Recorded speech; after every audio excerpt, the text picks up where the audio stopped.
Mingwei, thank you really for joining us.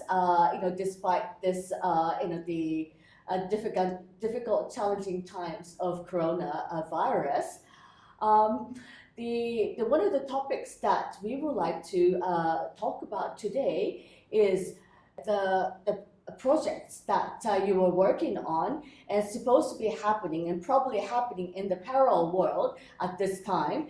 And but then also we have heard that you have come up with an idea to, despite the fact that people are not able to go to the exhibition to see your projects, but an alternative to still have people enjoy the part of it. So if you could talk about that, we would be very grateful.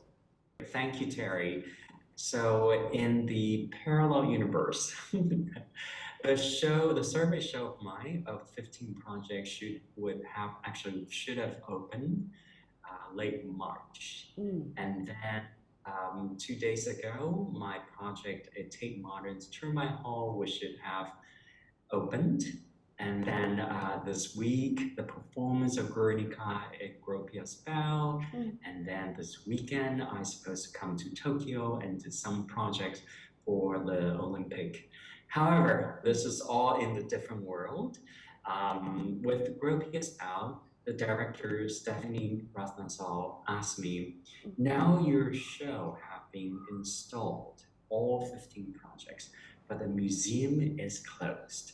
It's almost like a sleeping beauty waiting to be waken up by May 11th. Right? So she asked me to think about if there are projects within this 15 projects that naturally lends itself to using virtual medium as a way of experiencing these works. Very intuitively, I realized there are two projects that really works well in a virtual reality. One is the letter writing project. So just let me explain very quickly what letter writing project is all about. If you come to the museum, there are 3 booths, and you can choose one to go into and write a letter of either gratitude, forgiveness, or insight to someone that you always wanted to write to. Put the address on, and then the museum will send it out for you physically, right? So you can't do that now. What I did was I created a project called Letter to Oneself, meaning I want you to write a letter to yourself and focusing on 2 issues.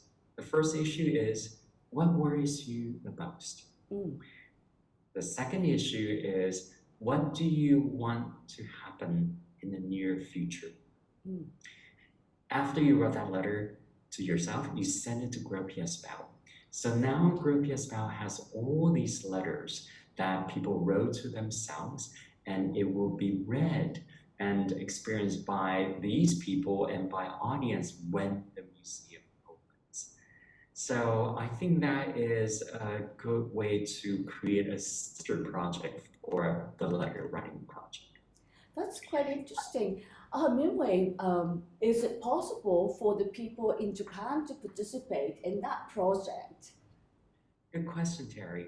I definitely think everybody around the world could participate in this project, and we will put the address of Gropius Bau on it, and you're most welcome to do it if you like. And we will be very honored and happy to receive a letter from you that you wrote to yourself. Excellent, excellent. I am sure that people in Japan would enjoy that, and I, for one, would definitely participate. Mingwei, I think I heard that you have actually also written a letter to yourself and addressed to your apartment in Paris. You do have apartment in Paris and in New York, so you go back and forth. But now with this lockdown, you cannot go there. So tell us a little bit about this letter, or what motivated you to write this to yourself. So the beginning of invitation for oneself really started with my own experience of being stuck in New York and cannot fly back to Paris, our home in the Marais. So I just wrote a letter to myself, sent it to Mary, and imagining the only time I will open this letter is when the transatlantic flights are opening up and we can go back to Paris again. And that's when things have improved. So we be in a very different place. And I'm imagining people also probably have similar experience, and that's where the project came from. Okay, that's wonderful. Yes. So, Mingwei, I understand that you are also working on another virtual project, which is sort of like a sister to the Sonic Blossom. Can you talk about it a little bit? Yes, so the other project is called Invitation for Dawn.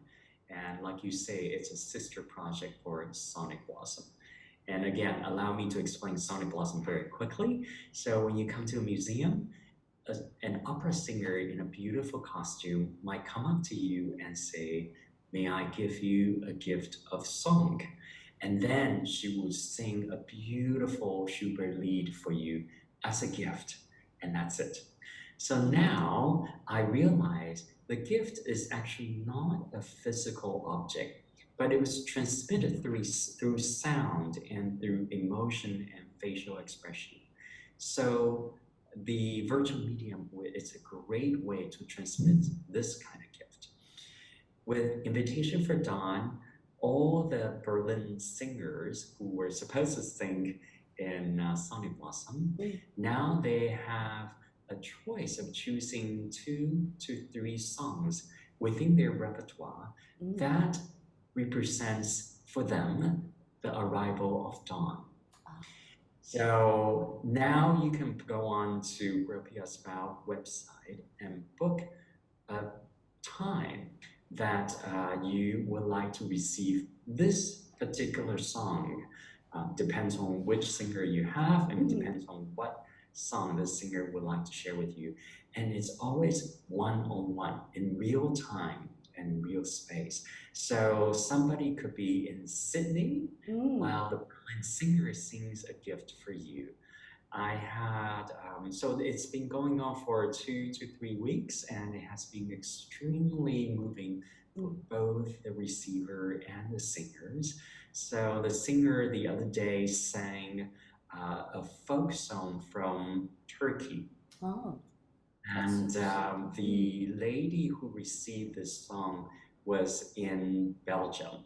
And the lady made the remark to the singer saying, "Oh, your way of singing is so moving and so different from an operatic singer. Can you say something about that?"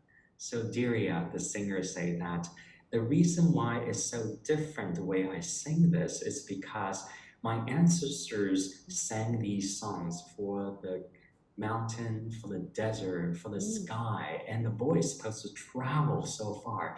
And it's not just for example, La Scala or the Met, right? So the way they enunciate, the way they vibrate their vocal cord is truly different. So I love these choice that each of the singers came up with that represent the invitation for dawn. and it's most of them I have never heard of, and some of them are absolutely moving. Wonderful. And so if we go to the website, then we in Japan can also participate. Yes, very much so. I think at this moment, all the slots has been booked, and I am in discussion with the museum to extend this particular part of the project, Invitation for Dawn, until the end of July, and that is very possible. So please stay tuned and be patient with me. Thank you. Okay, no, thank you very much. Mingwei, so at the very beginning, that the one of the topics that I wanted to ask to talk about, or we wanted to talk to you about, is in context to this environment, what art can do, and your works are mostly based on gift, or the gift to someone, or the receiving a gift or giving a gift. And I wonder, is that something in this, the environment as a, the power of art, so to speak, can actually make a difference to the people, to the world? I definitely think, yes, it definitely will make a big difference. What we see already online, for example, singers singing, orchestra or instrumentalists playing orchestra, pre-music and symphony, all these are gifts that talented people are trying to share when they're physically confined. I was asking several of my friends, would they still continue going to galleries? Would they still continue going to concerts or restaurants just because we're not allowed to do that anymore? Well, before the discovery of vaccine. And they say, yes, they'll probably do even more just because we are social animal. And by nature, that's how we survive. That's how we progress as a humanity. So now, having not been able to do it for 6 weeks, the desire is even more powerful. No, thank you very much for that. Mingwei, just the very last or a question or a request that we have is that we have an audience in Japan, and we are looking at the people, the young people, mostly probably in their 20s, 30s. Any message that you have for this audience, or any the form of a message that you want to convey to this group? We as a human race have experienced so many crises, and this one here, what we are experiencing, is huge, but probably not the biggest one. And I'll say probably in the middle, or probably even lower than the middle. It might seem really, really huge now for us. So I would tell the younger generation, be patient, and we will all come out of this intact, and we will learn from this and progress together and find solution not only to this particular crisis, but find a better way to live together and to share our talent in an equal and balanced way with nature. So in many ways, sad to say, we really need nature, but nature really don't need us. So be kind. Well, Mingwei, thank you so much for joining us today. It was such a pleasure to have you. Again, in parallel world, you are in Tokyo in person, but I think it's a karma that we get to see you virtually at the time that you were planning to be in Tokyo physically. So we look forward to having you in Tokyo or back in Tokyo again soon. Thank you, Terry, and I'm very much looking forward to seeing you and all the team in Tokyo. I truly miss you all, and my best wishes to you all and your friend and your family. Be well and stay safe. Likewise. Bye.